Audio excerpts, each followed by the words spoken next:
Assalamualaikum warahmatullahi wabarakatuh. Salam sejahtera buat kita semua. Pada pertemuan hari ini, bahasan matematika diskrit kita masuk pertemuan kelima tentang logika proposisi.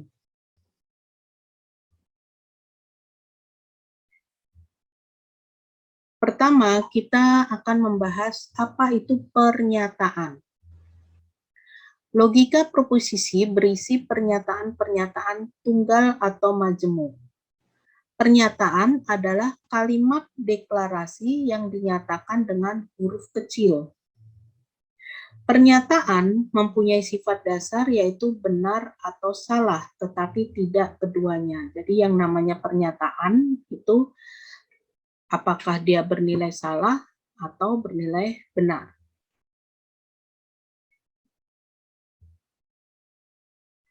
Contoh pernyataan. Bilangan biner digunakan dalam sistem digital. Benar.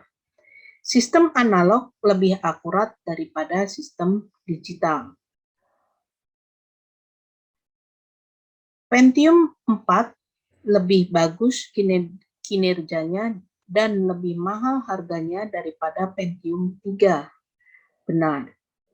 Nah, ini adalah contoh pernyataan di mana kita tahu nilai kebenarannya benar atau salah.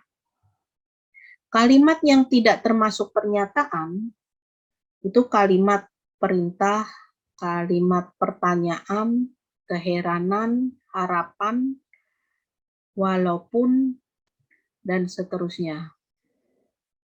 Jadi, jika dia tidak menghasilkan suatu nilai benar atau salah, maka bukan disebut dengan pernyataan.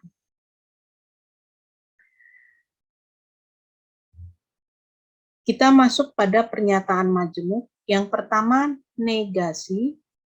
Sebuah pernyataan yang meniadakan pernyataan yang ada.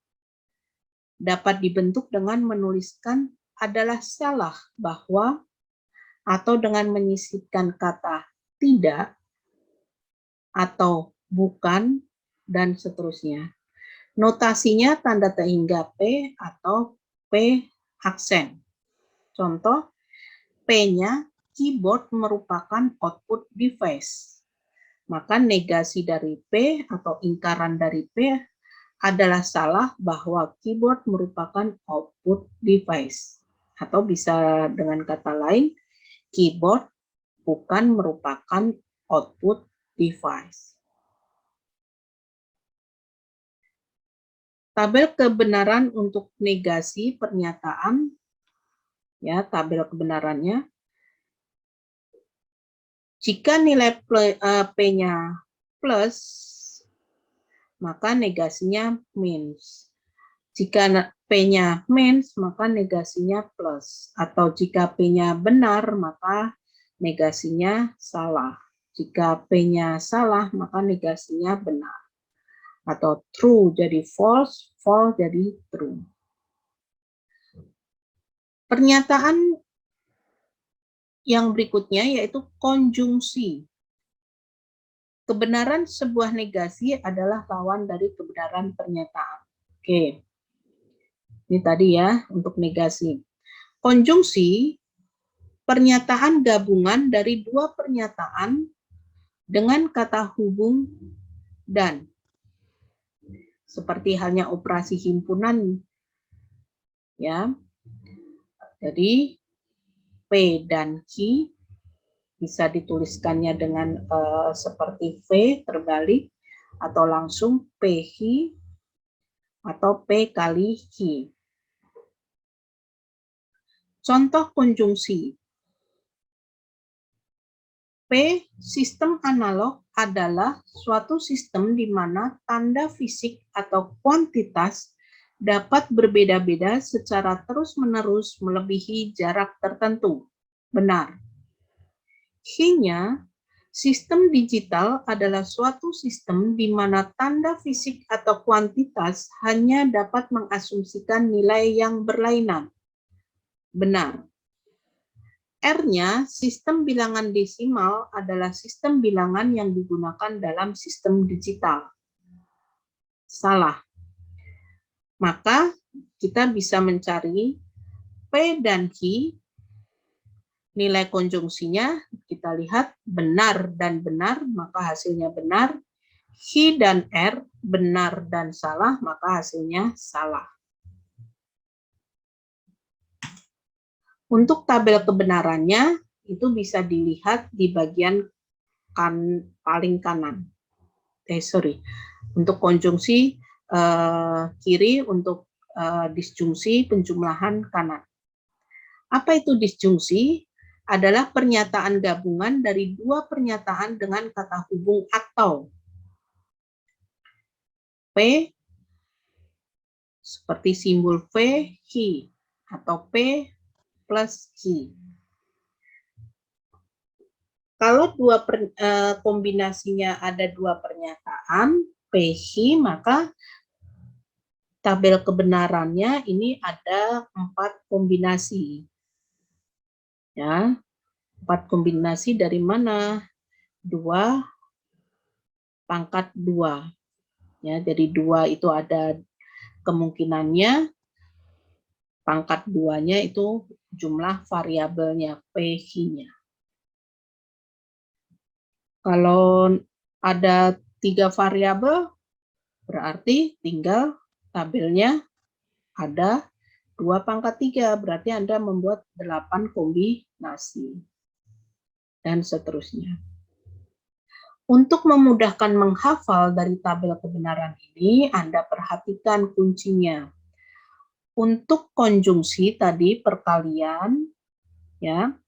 Oh, ternyata plusnya cuma kalau ada 4 kombinasi di sini ya. Oh, ternyata plus min hasilnya. Maka Anda cukup menghafalkan 1 saja. Ya, artinya jika pernyataan pertama benar, pernyataan kedua benar, maka hasilnya akan benar. Yang lainnya salah. Kalau variabelnya lebih dari 2, berarti dia akan bernilai benar jika nilai semua variabelnya benar. Kalau ada salah satu yang salah, maka dia langsung bernilai salah atau minus. Kebalikan dengan disjungsi. Anda menghafal tadi yang satu saja. Kapan dua buah pernyataan atau dengan kata atau bernilai salah? Oh, jika semua pernyataannya salah. Ada salah satu yang benar atau semua pernyataan benar, maka semuanya bernilai benar. Jadi cukup dihafalkan yang satu. Contoh disjungsi. P, keyboard adalah input device. Benar. Q, hard disk adalah alat penentu kecepatan komputer. Salah. R, prosesor adalah otak dari komputer. Benar. Maka kita bisa mencari P atau Q benar atau salah, maka nilai kebenarannya benar. P atau R benar atau benar, maka nilai kebenaran disjungsinya juga benar. Operasi yang berikutnya, join denial atau NOR. NOR atau not or adalah pernyataan gabungan yang dihasilkan dari menegasikan disjungsi. Nah, disjungsi tadi penjumlahan ya, dengan kata hubung atau, maka dinegasikan menjadi NOR. Simbolnya panah ke bawah atau huruf tak hingga, jadi negasi dalam kurung P atau Q. Nah, tinggal Anda tahu P atau Q-nya apa tadi. Oh, plus minus, maka dinegasikan NOR-nya hasilnya min plus. Jadi kalau Anda tadi mudah mendapatkan tabel kebenaran disjungsinya, untuk mencari NOR-nya mudah. Tinggal kebalikannya saja. Operasi berikutnya yaitu not and atau none adalah pernyataan gabungan yang dihasilkan dari menegasikan konjungsi, jadi menegasikan perkalian. Negasi dalam kurung P dan Q. P kali Q. Atau simbolnya panah ke atas. Sama seperti halnya dengan disjungsi, ya, hasil disjungsi dinegasikan. Jadi min plus plus plus. Nah, Anda harus hafal disjungsinya, kemudian baru dinegasikan. Yang operasi berikutnya, exclusive or atau XOR, adalah pernyataan gabungan di mana salah satu P atau Q, tapi tidak keduanya adalah benar. Salah satu P atau Q, tapi tidak keduanya benar. Nah, Anda perhatikan nih, simbolnya tanda plus di kurung. Kemudian Anda perhatikan dari tabel kebenarannya, salah satunya, oh ini urutan kedua, P-nya benar, tapi Q-nya salah. Oh berarti dia justru benar. Nah urutan ketiga, oh Q-nya yang benar, tapi P-nya salah, itu nilainya benar. Kalau semuanya benar, justru salah. Semuanya salah, justru salah. Itu untuk XOR. Ya, jadi XOR itu hanya cukup salah satu ada yang benar, maka nilainya benar. Yang berikutnya, exclusive NOR, XNOR, adalah pernyataan gabungan di mana nilai kebenarannya benar bila kedua pernyataannya benar atau salah. Kedua pernyataan, atau dikatakan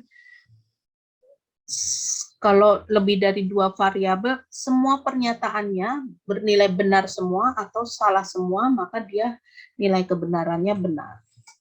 Ya, jadi kebalikan dari XOR. Jadi kalau dia nilainya plus semua, maka bernilai benar. Min semua, bernilainya benar. Kalau salah satu, bernilai salah. Ini XNOR. Kesetaraan logis. Dua buah pernyataan yang berbeda dikatakan setara atau ekuivalen bila nilai kebenarannya salah. Contohnya, tidak benar bahwa aljabar linier adalah alat matematika dasar untuk desain logika. Benar. Karena aljabar linier itu kita bicara pada bilangan real. Sedangkan desain logika kita hanya bicara pada bilangan biner. Jadi pernyataan ini benar, ya, tidak benar. Aljabar boolean adalah alat matematika dasar untuk desain logika. Benar, aljabar bool itu adalah suatu aljabar yang hanya membahas tentang bilangan biner 0 dan 1. Nah, meskipun di sini cara penyajiannya berbeda, tapi dia memiliki nilai kebenaran yang sama, maka dia dikatakan dua pernyataan tersebut setara atau ekuivalen. Nah, contoh kesetaraan logis yang lain, coba nanti dibahas dengan dosennya. Ada 3 soal di sini ya. Soal 1, soal 2, dan yang ada di dalam kurung. Soal 1, di mana Anda diminta menyelidiki apakah kedua proposisi di bawah ini setara atau tidak. Jadi ada pernyataan 1 dan pernyataan 2 ini setara atau tidak. Tidak benar bahwa sistem bilangan biner digunakan dalam sistem digital, atau sistem digital hanya dapat mengasumsikan nilai yang berlainan. Nah, Anda harus hati-hati karena di sini kalimatnya menggunakan kalimat pernyataan majemuk. Ya, Anda harus teliti lebih dalam, oh pernyataan ini nilai kebenarannya benar atau salah.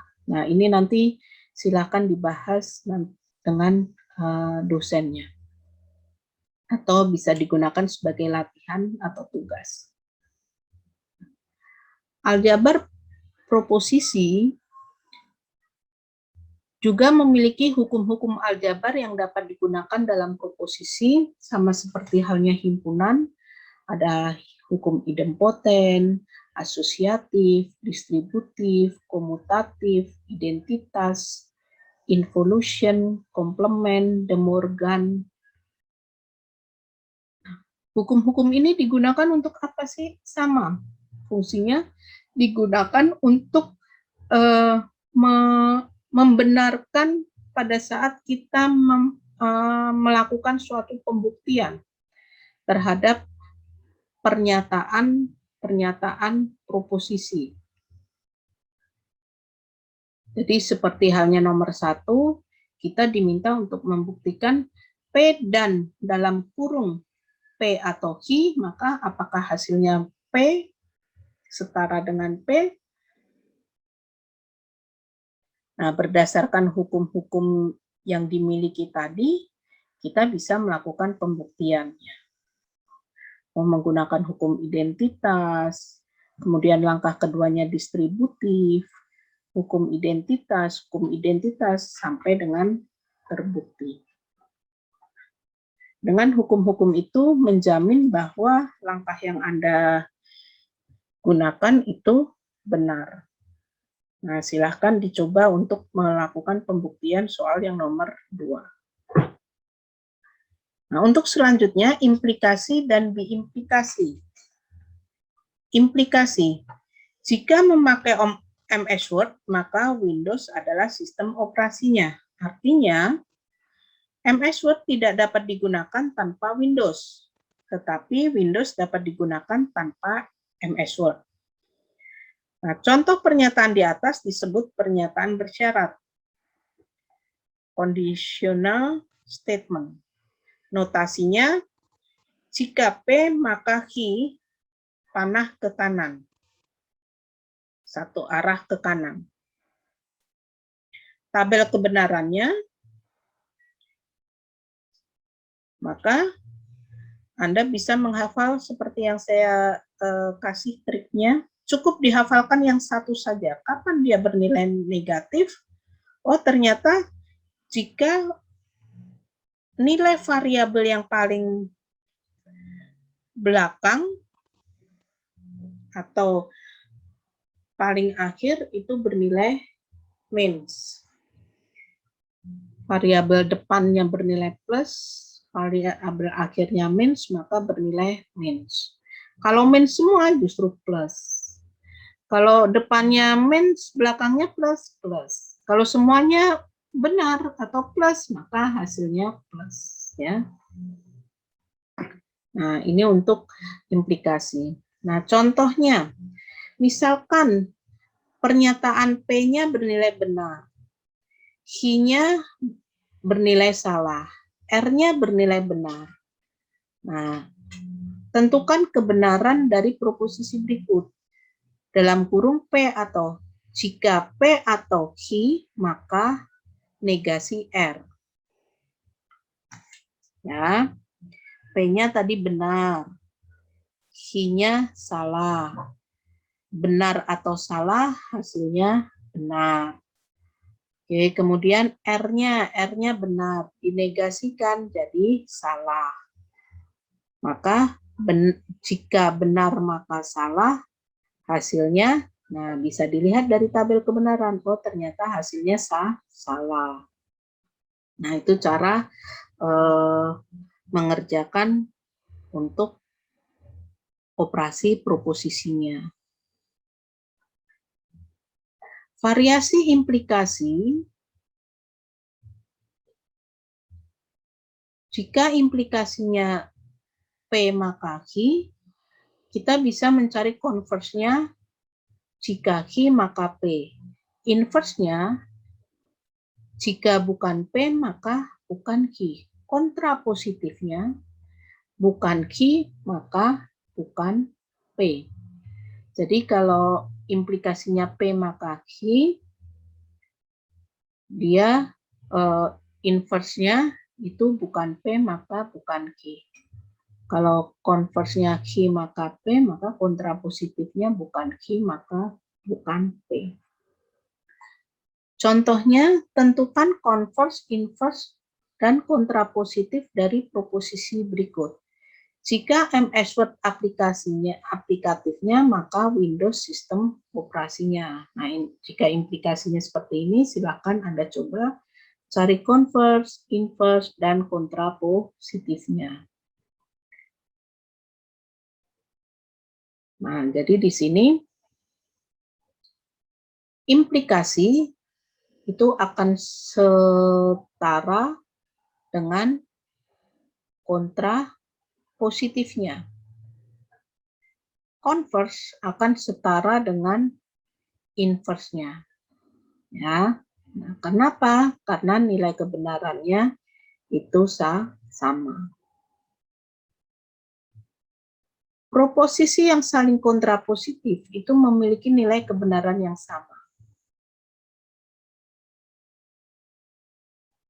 Contohnya, buktikan bahwa jika X kuadrat bilangan genap, maka X juga bilangan genap.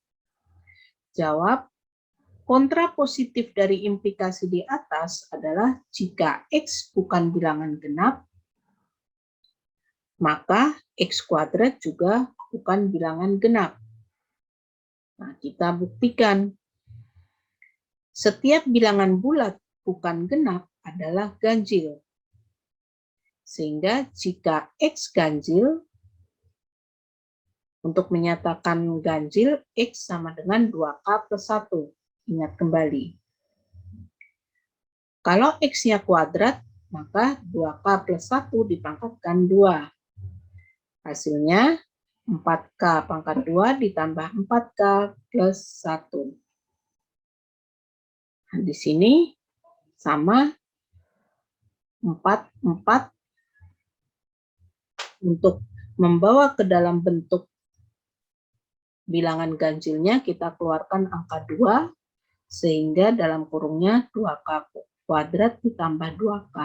Kemudian angka satunya tetap plus 1. Sehingga di sini menunjukkan bahwa dia tetap hasilnya bilangan ganjil. Nah, karena kontrapositifnya benar, akibatnya implikasinya juga benar. Operasi yang terakhir yaitu biimplikasi. Contoh pernyataan biimplikasi, MS Word jika dan hanya jika ingin membuat dokumen. Notasinya P, panah garis dengan arah kiri dan kanan Q. Untuk tabel kebenarannya, kapan dia bernilai positif jika semua pernyataan benar atau semua pernyataan salah. Nah, ini untuk operasi dari proposisi. Kemudian kita masuk pada argumentasi. Argumentasi adalah kumpulan pernyataan-pernyataan atau premis-premis atau dasar pendapat serta kesimpulan atau konklusinya. Notasinya, premis dinyatakan dengan huruf besar. P besar, Q besar, R besar disebut dengan premis.